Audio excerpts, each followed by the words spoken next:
Hello, this is Kylie from Hello Crafter, and this project I'm sharing with you today is the cards that we're making in July's card class. One of the designs is actually the same card, but we're just using different dies, and then we're just layering up the material slightly differently as well, so I can show you some different options for that. So if you have, oops, that's come off. If you have received July's card class kit, this is what you've got in your kit to make these cards. You have grey granite card bases. You've got these white panels that measure 10 centimetres by 14.3 centimetres. We've got some vellum here. This is 9 centimetres by 13.3 centimetres. I've got some of this retired vellum left over from the previous mini catalogue, the printed vellum. It's gorgeous, but if you don't have that, you could just use normal vellum. Then I've got some die cuts for you. These ones are from the sunflower dies. So I've die cut the solid shape from watercolour paper, and this is just from normal white paper to layer over the top. White cardstock. Then this one is the wreath die within the natural prints die set. This is a lovely die because it's just so versatile. I'm going to be using that a lot for Christmas, I think. So again, that's from watercolour paper. So I've used Stampin Up's Fluid 100 watercolour paper because it's really lovely, thick, good quality watercolour paper. Just try and use a really nice, at least 300 GSM thickness. When you're running the die through using the watercolour paper, because it's a lot thicker, you may just need to go forward and backwards through your die cutting machine just an extra time, just to make sure that, especially with these intricate ones. But it worked absolutely fine for me. These two labels are from the Stylish Shapes die set, and then we've also got some of these lovely brushed brass butterflies for decoration. So you will need to get yourself a little bit of kitchen paper and your water painter, your aqua painter or a water pen, and I'm using an acrylic block to add my inks to. So I'm choosing for my sunflower card Mango Melody and Daffodil Delight. For this one I actually used 3 different greens. I used Parakeet Party, Garden Green and Shaded Spruce. But you could use any greens, and it's nice to have at least 2 different colours, different shades, so that you can get a really nice variation in colour. But if you want to do rainbow wreath, go ahead and do rainbows. It's absolutely fine. There's no right or wrong. You can choose any colours you want, even for the sunflower. So I'm going to add a little bit of ink straight to my block like this, and that's going to be effectively my paint palette for this project. So doing the sunflower one then, I've got some water in here. It's sucked up a little bit of the yellow ink colour, so it will look yellow when I squeeze the water out, but that's okay. If I was doing a different colour, I would just go and clean that out. But I'm just getting a little a thin wash of water over that card, and then I can, with my wet brush, squeeze a little bit more water out, pick up the colour. And I don't want it to be even colour, I want it to be blotchy and textured. So I'm just going to get a wash of this Daffodil Delight on first, and then I'm going to go in with this darker Mango Melody around the edges.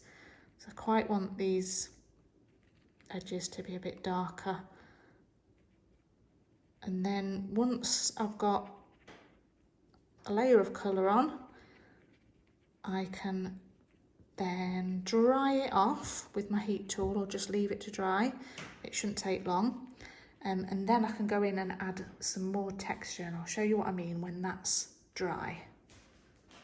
So I've dried this off, but I want to add some more pattern on there, and I'm just going to squeeze a little bit more water out and go over the top in places with the ink, just to kind of rough it up a little bit. I can do this as many times as I want until I'm happy with how it looks. So I'm going to dry that again, and I want to add a little bit more of the darker colour onto here, just to get a little bit more texture. So with a wet brush, I'm going to tap on some splatters.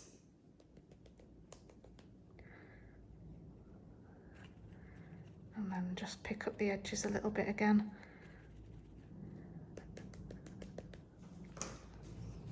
Dry that off again.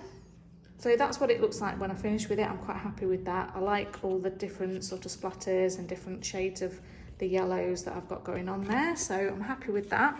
So I'll just have a little clean up, and I'm ready to assemble my card and do my layers. So I will just glue that straight on. If you keep spinning it round, you will find that it is an exact match. So the top layer will perfectly line up with the bottom layer, but I actually quite like it to be a bit mismatched. So plenty of glue on the centre bit of the white. I'm just going to layer that over the top and just give it a press till it's stuck. And then we will need our layers. So you've got the white layer, which you can, if you want to, emboss, or you can leave it blank. I'm going to emboss mine using this embossing folder, which I've forgotten the name of, but I will write it in the comments below. The other thing I'm going to do with this, which is again another optional choice, is I'm going to pick up some ink and do some little splats on here. Once that's dried, I can glue that down. Now, here are two different options. You can glue it straight down in the centre like this, or you can trim about 1 centimetre or 1.5 centimetres off each, the top and the side, so that you can do it sort of at an angle like that, if you like to have that sort of effect. I think I'll just stick that straight down.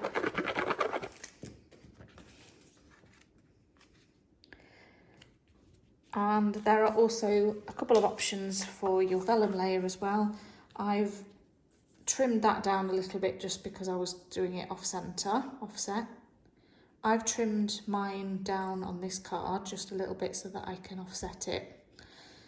This one, however, I have ripped the edges, so I'll show you how to do that. So just take your vellum and carefully tear the edges. And it's just really to give it a bit of a softer edge rather than a hard, neat finish. It makes it a little bit more rustic, so you'll find that it's easier to rip in one direction than the other. These are a little bit more jagged, but that's okay. And I'm going to be covering my vellum with the sunflower, so I can add some glue there and it won't show on the back.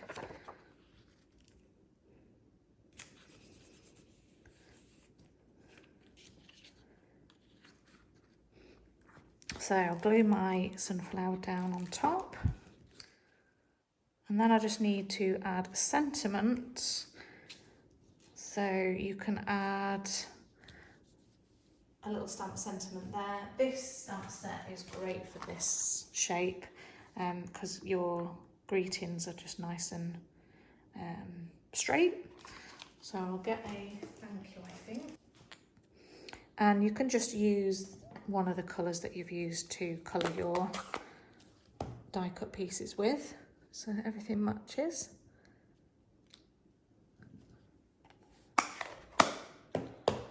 I'm going to use foam pads.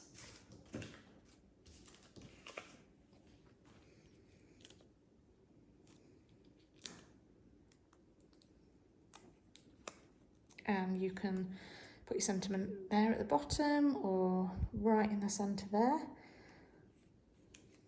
anywhere you like. And then finally your little brushed brass butterflies. I'll put 3 of those on, just like that. And there's your finished cards. I won't show you this, but it's a similar sort of thing. You can just add your greens in different places. You can add some texture with some splatting, same sort of thing, but just experiment with your die cuts and the watercolouring technique. So have fun, and thank you for watching. Bye.